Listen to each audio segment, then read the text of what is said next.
So DJI recently released a brand new e-bike to the market. This is the DJI Amflow PL Carbon. And today we're going to do a first ride on this bike. Now, I've literally just built this. It's out the box, it's 95% standard. As it comes, all I've done is change the handlebars to my preferred handlebar, which is Title. Just prefer the feel of that, and I've changed the saddle. But everything else is completely stock on the bike. Just before we go and head up on the trails, it's worth just talking a little bit about DJI as a brand, because this is the first time they have come into the market and made an e-bike and launched an e-bike. So previous to this, they sell cameras, drones. The last thing you would ever think they would launch is an e-bike. And to be fair, looking at this bike firsthand, they've done a pretty good job of hitting most of the marks. Now, the way I understand it is the PL Carbon and the PL Carbon Pro are trail all-mountain orientated e-bikes. They're not full-on enduro bikes, and that's kind of obvious with the spec that comes on these bikes. I have a Fox 36 on the front. I have decent-ish tires. It's not as burly as an enduro bike, is what I'm trying to say. Same with the geometry as well. I'll put the geometry on the screen so you can see it. I'm on the large size, I'm just over 6 foot tall, and just by riding from my house up to the trails here, I can feel the geometry is very trail oriented. So I can feel the head angle isn't as slack as some of my other bikes. I can feel the wheelbase isn't as long.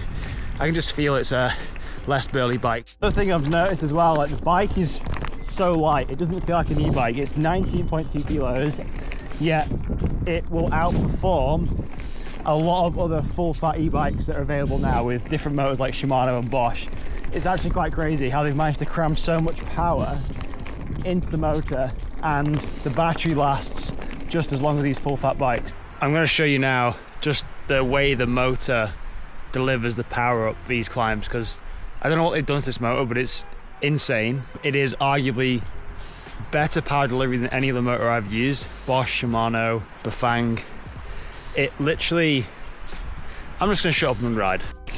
All right, let's whack it up to, let's go turbo. Like completely effortless. You can see all the stats there on the screen. The cadence is like 80 or something, so. And if I press this again, we go boost. It is an absolute joke how easy I'm getting up this climb. Wild. But the motor is like super smooth. Like it's giving me, the more I pedal, the harder I pedal, the more the motor gives me, and it delivers the power really smoothly. Another thing that's worth pointing out is that the Avinox Ride app that comes with the bike allows you to really fine-tune every stage of the assistance in the motor, like how much torque it delivers, its max power, its output, the overrun of the motor, how much assistance you want when you started, the continued assist. It's really, really customizable. All right, let's drop down classic. Oh, someone's walking up it. Right.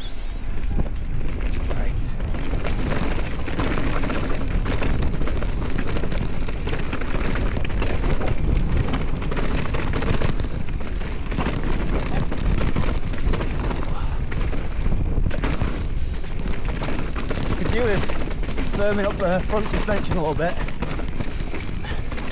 I softened the rear suspension yesterday, which has actually helped with slackening the head angle a little bit, just helping the bike sit more in some of the steeper bits of track. Jump. I mean, it jumps pretty good.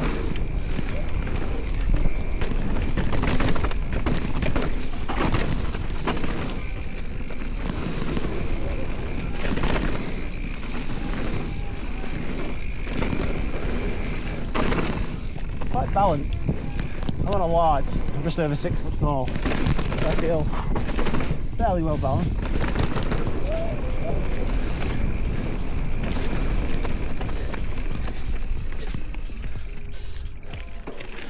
Whew.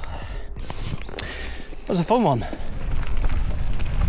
So I put a bit more air in my forks just to hold the front end of the bike up in the steeper trails, and then headed out again and met up with Gary, and we rode some even steeper trails to see what the Amflow was going to be like. Whoa.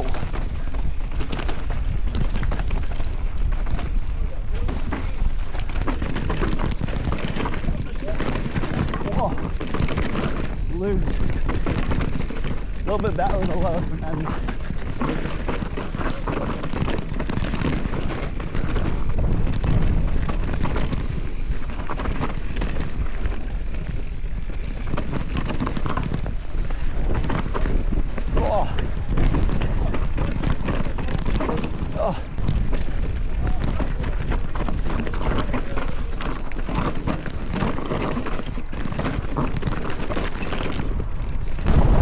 It's windy.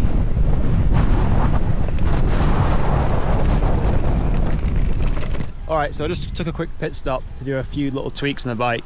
So I have now put a 27.5 rear wheel on it. So now it's a mullet bike, which I feel is going to slacken the head angle a little bit because I was feeling it was a little bit steep for me. It comes standard full 29er mode at 64.5 degree head angle, I think. So that's quite steep for what I'm personally used to. So on some of the steeper trails here, I was feeling a little bit pitched over the front. As well as that, I have also lowered my handlebars a little bit and put a longer stem on, just to help with getting my weight over the front of the bike, to try and make it a little bit more aggressive than, for God's sake, to try and make it a little bit more aggressive than what it was in the 29er mode. So I'm gonna go and jump up on the trails now and see what this mixed wheel is like. I'm noticing as I'm climbing up with this mixed wheel, I feel it's actually a little bit easier to maneuver around corners on climbs, which is really cool. So bigger wheel, bigger circumference, harder to move around. Smaller wheel, I feel like there's almost more traction for me. Easy for me to get over the front of the bike, or balance my weight even. All right, let's drop into a downhill trail with the mixed wheels, see how the changes affected the bike. Take it nice and chill.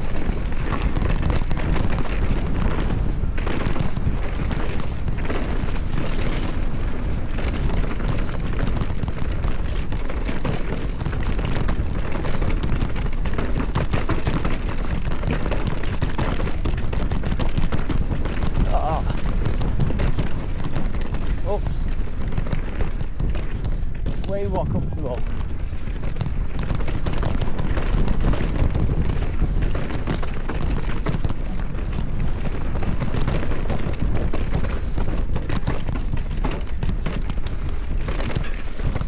No idea where I'm going here.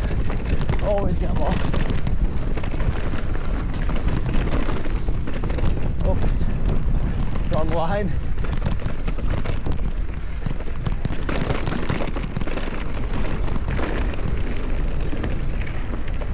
Way better for me, just way more planted, a little bit more balanced. I think I've always been a bigger fan of the mixed wheel over full 29. Still some finer adjustments to make, because obviously all this is pretty much the standard spec that comes on the bike. But yeah, that was an improvement. All right, we'll continue down this one. It's a bit more flowy, I think. In fact, that's good. Let's go for a steep one. Let's go for a really steep one. And let's see just what this bike is now like.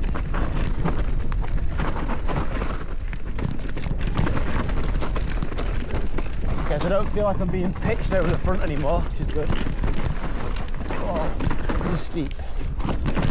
Whoa.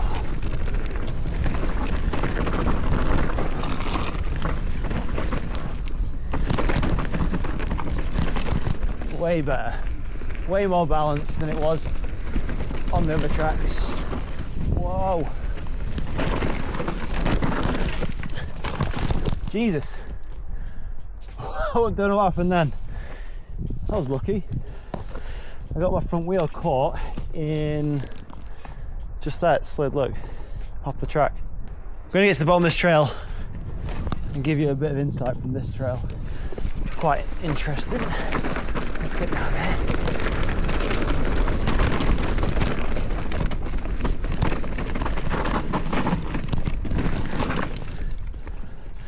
Okay, so